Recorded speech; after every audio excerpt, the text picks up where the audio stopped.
CBS News Bay Area Afternoon Edition with Ann Mekovic. Breaking news on the afternoon edition. The nearly week-long strike is over. San Francisco teachers and the district reached a tentative agreement on their contract, settling the last major sticking point. Thanks for joining us this Friday. I'm Ann Mekovic. This strike affected tens of thousands of families across the city, some choosing to rally alongside teachers, all having to figure out plans for their kids. Now relieved, this is all over. Veronica Macias live at the War Memorial Opera House, where they went into negotiations early this morning. They finally wrapped. I can't imagine how much coffee they needed to make this happen. 13 hours, can you imagine? But both sides willing to stick it out, and the United Educators of San Francisco walking out of this building very early at about 5:30 in the morning, showing that they were very satisfied with this deal. As for the district, saying it took so long because they had to review with financial experts and of course third parties, because it comes with fully funded health care for them. But this deal, and definitely making educators wanting to stay in San Francisco and not go elsewhere. It's back to the classroom next week on Wednesday for San Francisco students after a 4-day strike from educators. A deal was reached in the early morning hours after 13 hours of negotiation. The United Educators of San Francisco believe the $183 million package on every level was worth hitting the picket lines and foregoing pay. But I will say that the salary is one of just many wins.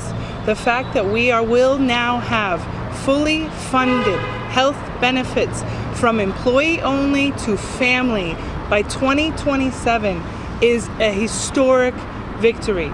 Wage increases came in close to what they initially demanded. Certified employees like teachers will get 2% increases this year and another 2% next year with additional days off. Classified employees like paraeducators who say they struggled with the cost of living will see a big difference with an 8.5% wage increase over the next 2 years. San Francisco Superintendent Maria Su relieved to announce the end of an emergency response for the city to get some 50,000 children childcare and access to meals. We stretched our resources to the limit to get this agreement done. The district says it's the first time ever where fully funded benefits are offered. Given financial constraints and a projected $100 million budget deficit, the district was forced to dip into reserves to meet demands. We had said we wanted to dedicate those dollars for situations of great emergency.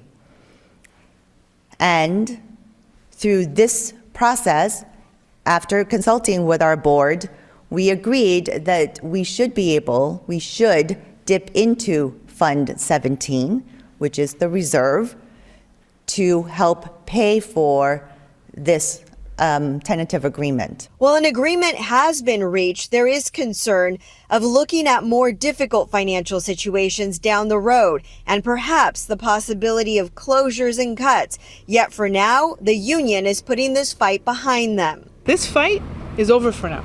We can stand together, we can fix it together. If they choose cuts, they choose division against us and our families. Both sides are now focused on joining and fighting together with how money is allocated to districts from the state, reevaluating the formula from average daily attendance to the total number of students. There have been many disagreements between the district and UESF, but one thing we fully agree on is that California must change how it funds our local public schools. But let's face it, and this strike taking a toll on so many parents across the city of San Francisco and on the district itself, with the district losing millions of dollars each day that this strike continued. And the district says they still don't know how they're going to make up that money, but we do know that this deal still has to be ratified. We just don't know how long it will take before it does. Anne. Okay, yeah, we don't want anything to screw this up. Thanks, Veronica Macias, live for us in the city. Parents we spoke with that say that they are quite relieved that this is all over. Let's hear from some of them. I am so excited, especially since my son has an IEP. He's been missing a lot of services. Not only that, I'm just happy that the schools and the educators got what they deserve. Everyone deserves health care. These students deserve their special education rights. But I'm happy because he'll get to see all his friends and get back to school and get back to learning. I was hoping it would be longer because my kid's in fifth grade. He's going to be fourth grade is going to be going into fifth grade and then obviously into another probably public school in sixth grade. So I was hoping it would be a little bit longer. San Francisco Mayor Daniel Lurie thanked leadership from both sides for working to get that deal done and says it is crucial to make sure educators can afford to live in the city where they teach. It's a win for our city. It's a win for our public schools. It's a win for our educators. See, we've said from the day one, we want our educators to be treated well. They deserve that. And we want our school district on a path to stability. All right, we are going to track the very latest on this breaking news of a tentative deal reached in the SF teachers striking. You can stay with us on air, online, or streaming on the free CBS News app. All right, first alert weather now. Looking live outside. It is dry for now, but looking ahead to some big changes. Let's check in with meteorologist Jessica Birch. When's it coming? Oh, right around the corner. So enjoy this break while we have it. Here's a look at your out the door first alert weather headlines. I'm going to pull them up just below me, and I want to talk about some changes on the way for us. It's a dry and calm day for us today, but as early as Sunday, more wind and rain returns. And from now until then, we also have hazardous beach conditions along our shoreline. Let's actually pull the map up now. I want to show you some changes that are right around the corner as we head into the next 24 hours. I'm going to pull up the map and just start off with current conditions. Let's talk about the wind speeds real fast, why don't we? They're very light compared to just 2 days ago when we were seeing cancellations at SFO due to strong wind gusts pushing in from offshore. That was the same time we were dealing with all that rain. Well, now we're catching the break before more rain returns on Sunday. Light winds down into Monterey right now, just around 7 miles per hour. We're also holding on tight to 60s today near Santa Cruz for our daytime highs. Similar conditions all the way up along the coast. Into San Francisco today, we're in the 50s, but we also have some big changes when it comes to some active weather right around the corner. Taking a look at Sunday's forecast, this is what we're gearing up for. This big area of low pressure pushing in from offshore, which I want to talk more about coming up in just a bit in your first alert forecast. For now, back to you. Hi, thank you, Jessica. Moving around the bay for headlines in your community. The SFPD arrested the suspected shooter in an incident near Ocean Beach that hurt 5 people in November. It happened near a Safeway. The 17-year-old suspect has been booked on charges, including assault with a firearm and possessing a gun as a minor. His name has not been released because he is a minor. In the East Bay, 2 more people have been convicted in the smash and grab robbery at Heller Jewelers in San Ramon. You might remember this one. 19-year-old Ira Austin and 27-year-old Jimmy Ray convicted of conspiracy and 13 counts of robbery. Prosecutors say a group of more than 24 people rushed the store in September. They stole more than $1 million in jewelry, firing shots as they escaped after being briefly trapped inside. 19 people have now been indicted in the case. And in the South Bay, San Jose's elected leaders warning of tough choices ahead as they work to shore up the city's budget. The formal process begins on Thursday with a special study session focused on tackling a projected deficit of $65 million. And as San Jose Mayor Matt Mahan prepares to deliver a budget message in a few weeks, city council members are outlining their priorities. Officials saying they might need to lay off city employees. They're hoping to settle on a finalized budget for the next fiscal year by mid-June. Congress says until midnight to pass a funding bill for the Department of Homeland Security, but lawmakers have already left town without reaching a deal on reforms to immigration enforcement. While much of the government is already funded, some key agencies are still in limbo right now after struggling through a record government shutdown just a few months ago. TSA agents are among those bracing for yet another partial lapse in funding. The TSA is one of the agencies under DHS that would be impacted once that midnight deadline hits, along with FEMA and the U.S. Coast Guard. Not being able to come home with a paycheck, it puts a toll on you, and not only on your stress level, but on your spirit. Lawmakers left Capitol Hill yesterday for a week-long recess unless they can reach an agreement on ICE reforms. For now, both sides continue to point fingers. GOP lawmakers have said one of the big sources of disappointment remains Democrats pushing for ICE agents to obtain judicial warrants before entering private property, as well as prohibiting masks. Check on Wall Street right now. The Dow is up about 100 points. That comes on the heels of the latest inflation report. The consumer price index shows that inflation in January dropped to 2.4% compared to a year earlier. That is a nearly 5-year low, thanks in part to lower gas prices and smaller increases in apartment rental costs. The FBI has released this missing person poster of Nancy Guthrie. The mother of Today Show host Savannah Guthrie went missing in Tucson, Arizona on January 31st. The poster includes photos of the suspected kidnappers captured by a doorbell camera. The reward for her finding her has been doubled to $100,000. And there are new details about that suspect seen in Nancy Guthrie's doorbell camera footage. The FBI describes the man as being about 5'9" to 5'10" in height with an average build. And in that video, he is seen wearing a black 25-liter Ozark Trail hiker backpack. Investigators concentrating on a 2-mile radius surrounding Nancy Guthrie's home. They're also asking neighbors for video from January 31st through February 2nd that might show any vehicle or person that appears out of place. Still ahead here at noon and streaming on CBS News Bay Area, PG&E dialing back a claim that its CEO made about San Francisco's mayor during December's big blackout. We're going to have an update on that. Plus, as Team USA continues competing in the Winter Games, we're going to have a check on some of our NorCal athletes, how they're doing. We'll be right back. Well, PG&E is walking back a claim that its CEO made about San Francisco's mayor during December's massive blackout. At a public safety committee, CEO Sumit Singh told Supervisor Bilal Mahmood that the city asked PG&E to bring temporary generator power to the San Francisco Opera House. Take a listen to Singh's comments during a committee hearing. I'm looking at even data of where you restored service. You prioritize the opera, where no one is living, to restore service before you prioritize restoring service in communities and seniors living in SROs. So I think you're alluding to the temporary generation that was provided on December 21st. We did not make that decision on our own accord. We were requested by the mayor to provide temporary generation to that specific location, and we responded. So that claim quickly drew scrutiny because of the Nutcracker performances happening at the Opera House that day. And the San Francisco Standard reported the mayor's daughter was scheduled to perform. Singh told supervisors by the time the generators were activated, about 90% of PG&E customers already had their power back on. And the mayor's office flatly denied the mayor made any request for power at a specific venue. Lurie spokesperson said in part, the holiday season is a critical period for our major venues, but to be clear, the mayor never directed any PG&E employee to provide power at any specific venue.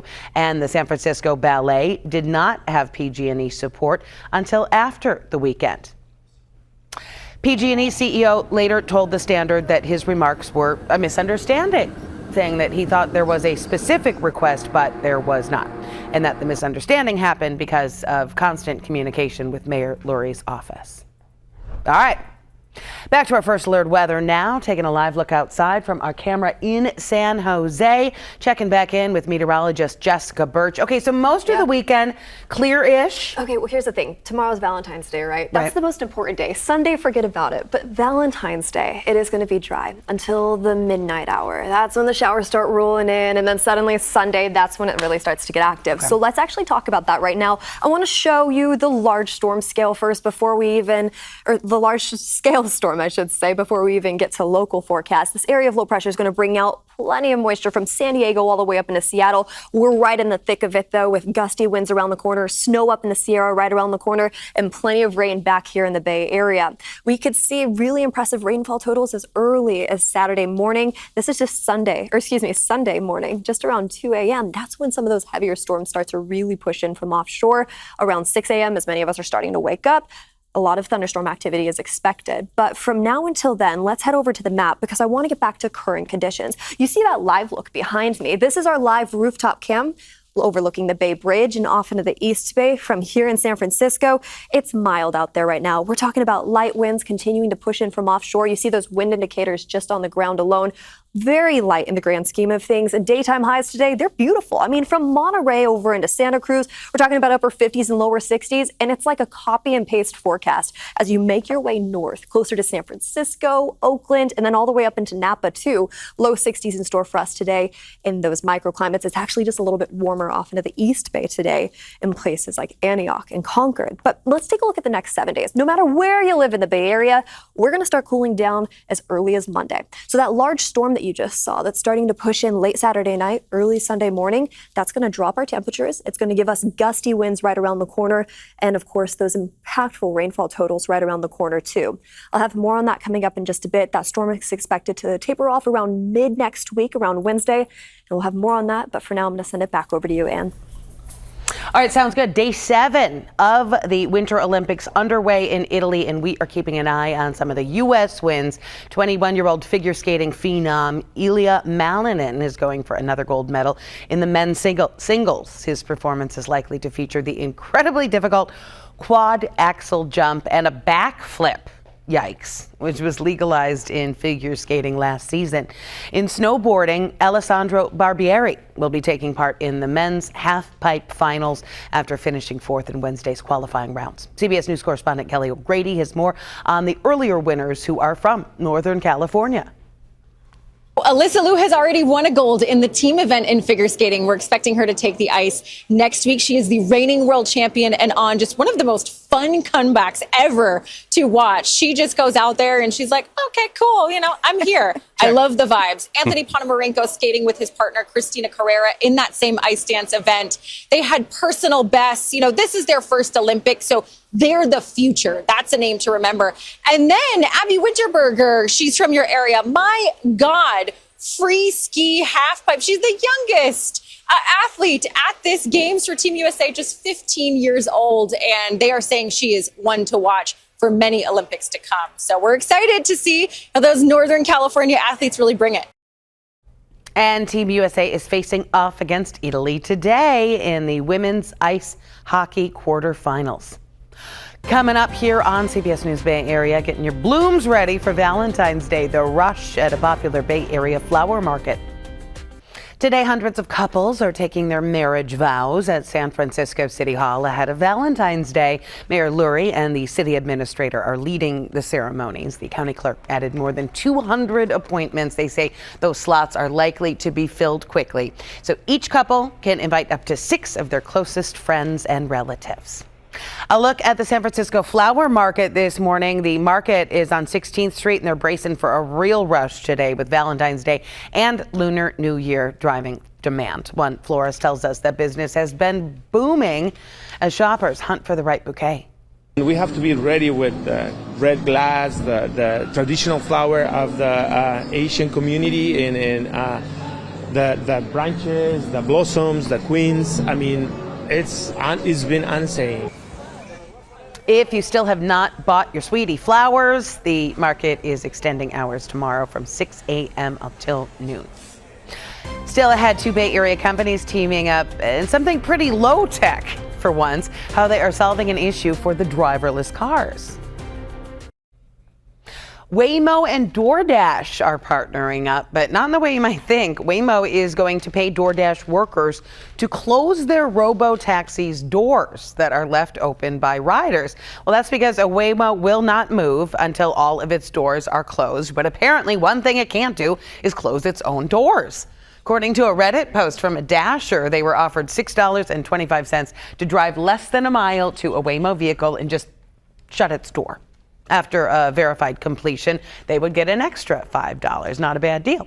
Waymo and DoorDash say they are currently running a pilot program in Atlanta, while Waymo did say they're working on an automated door closure feature. Nearby DoorDashers, in the meantime, will be notified when a Waymo door is left open. The future is now. This is crazy. That is it for the afternoon edition. Remember, we are streaming 24/7 on the free CBS News app. Our next newscast coming up at 5 o'clock.